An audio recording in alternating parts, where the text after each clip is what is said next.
Hi ಎಲ್ರಿಗೂ ನಮಸ್ಕಾರ. ವಾಣೀಸ್ ಕಿಚನ್ಗೆ ಸ್ವಾಗತ. ಇವತ್ತು ನಾನು ಯಾವ ರೆಸಿಪಿ ತೋರಿಸ್ತಿದ್ದೀನಿ ಗೊತ್ತಾ?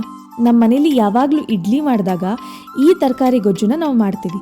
ಅದು ಹೇಗೆ ಮಾಡೋದು, ಅದಕ್ಕೆ ಏನೇನು ಇಂಗ್ರೀಡಿಯೆಂಟ್ಸ್ ಬೇಕು ಅಂತ ನೋಡೋಣ. ಇಲ್ಲಿ ನಾನು ಮೊದಲಿಗೆ ತರಕಾರಿಗಳನ್ನ ತೊಗೊಂಡಿದ್ದೀನಿ. ಬದನೆಕಾಯಿ, ಆಲೂಗೆಡ್ಡೆ, ನೆನೆಸಿಟ್ಕೊಂಡಿರೋಂತಹ ಕಡಲೆಬೇಳೆ, ಕ್ಯಾರೆಟು, ಬೀನ್ಸ್. ಹಾಗೆ ಇದಕ್ಕೆ ನಾವು ಮಸಾಲೆ ರೆಡಿ ಮಾಡ್ಕೋಬೇಕು. ಸೊ ಅದಕ್ಕೆ ಏನೇನು ಬೇಕು ಅಂತ ನೋಡೋಣ. ಶುಂಠಿ, ಚಕ್ಕೆ, ಲವಂಗ, ಬೆಳ್ಳುಳ್ಳಿ, ಹಸಿಮೆಣಸಿನ್ಕಾಯಿ, ಒಂದು 3 ಈರುಳ್ಳಿ, ಕೊತ್ತಂಬರಿ ಸೊಪ್ಪು, ಧನಿಯಾ ಪುಡಿ, 1-2 ಟೊಮೆಟೊ, ಹಾಗೆ ತೆಂಗಿನಕಾಯಿ ತುರಿ. ಇದಿಷ್ಟನ್ನು ನೈಸಿಗೆ ರುಬ್ಕೊಳ್ಳೋಣ. ಈಗ ನಾನಿಲ್ಲಿ ಕುಕ್ಕರ್ ತೊಗೊಂಡು ಒಂದು 3 ಸ್ಪೂನ್ ಎಣ್ಣೆ ಹಾಕಿದ್ದೀನಿ. ಇದಕ್ಕೆ ಒಂದು ಅರ್ಧ ಈರುಳ್ಳಿನ ಸಣ್ಣ ಸಣ್ಣದಾಗಿ ಕಟ್ ಮಾಡಿ ಹಾಕಿದ್ದೀನಿ. ಇದು ಬ್ರೌನ್ ಬರೋವರೆಗೂ ಹುರಿಯೋಣ.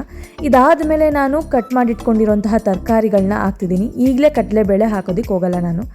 ಈಗ ನಾನು ಇದಕ್ಕೆ 1 ಸ್ಪೂನಷ್ಟು ಅರಿಶಿನ ಪುಡಿನ ಹಾಕಿ ಒಂದು 5 ನಿಮಿಷ ಇದನ್ನು ಬೇಯೋದಕ್ಕೆ ಬಿಡ್ತೀನಿ. ಇದಾದ ನಂತರ ನಾನು ಇದಕ್ಕೆ ಕಡಲೆಬೇಳೆನ ಮಿಕ್ಸ್ ಮಾಡ್ತಾಯಿದ್ದೀನಿ. ಈಗ ನಾನು ಇದಕ್ಕೆ ರುಬ್ಬಿಟ್ಕೊಂಡಿರೋಂತಹ ಮಸಾಲೆನ ಹಾಕ್ತಿದ್ದೀನಿ. ಈಗಲೇ ನೀರು ಹಾಕೋದಕ್ಕೆ ಹೋಗಲ್ಲ ನಾನು, ಯಾಕೆಂದರೆ ಮಸಾಲೆಯಲ್ಲೇ ಒಂದು 5 ನಿಮಿಷ ಈ ತರಕಾರಿಗಳೆಲ್ಲ ಬೇಯಬೇಕು. ಒಂದು 5 ನಿಮಿಷ ಬೆಂದಾದಮೇಲೆ ಇವಾಗ ನಾನು ಇದಕ್ಕೆ ನೀರು ಮಿಕ್ಸ್ ಮಾಡ್ಕೊಳ್ತಾ ಇದ್ದೀನಿ. ನೀರು ಮಿಕ್ಸ್ ಮಾಡ್ಕೊಂಡು ಆದಮೇಲೆ ರುಚಿಗೆ ತಕ್ಕಷ್ಟು ಉಪ್ಪನ್ನ ಹಾಕ್ಕೊಳ್ತಾ ಇದ್ದೀನಿ. ಉಪ್ಪೆಲ್ಲ ಹಾಕಾಗಿದೆ. ಸೊ ಇವಾಗ ಇದು ಒಂದು 2 ವಿಷಲ್ ಬರಬೇಕು. 2 ವಿಷಲ್ ಬಂದಾದಮೇಲೆ ಗೊಜ್ಜು ರೆಡಿಯಾಗುತ್ತೆ. ಫೈನಲಿ ತರಕಾರಿ ಗೊಜ್ಜು ರೆಡಿಯಾಗಿದೆ. ಕಡಲೆಬೇಳೆ ತರಕಾರಿ ಗೊಜ್ಜು ರೆಡಿಯಾಗಿದೆ. ಇಡ್ಲಿಗಂತೂ ಸಖತ್ತಾಗಿರುತ್ತೆ.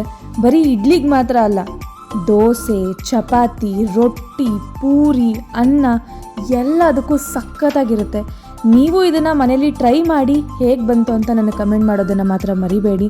ಹಾಗೆ ಯಾರು ಇನ್ನೂ ನನ್ನ ಯೂಟ್ಯೂಬ್ ಚಾನಲ್ನ ಸಬ್ಸ್ಕ್ರೈಬ್ ಮಾಡ್ಕೊಂಡಿಲ್ವೋ ಅವರು ಇವಾಗಲೇ ಬೇಗ ಸಬ್ಸ್ಕ್ರೈಬ್ ಮಾಡ್ಕೊಳ್ಳಿ. ನೆಕ್ಸ್ಟ್ ವಿಡಿಯೋದಲ್ಲಿ ಸಿಗ್ತೀನಿ. Love you all.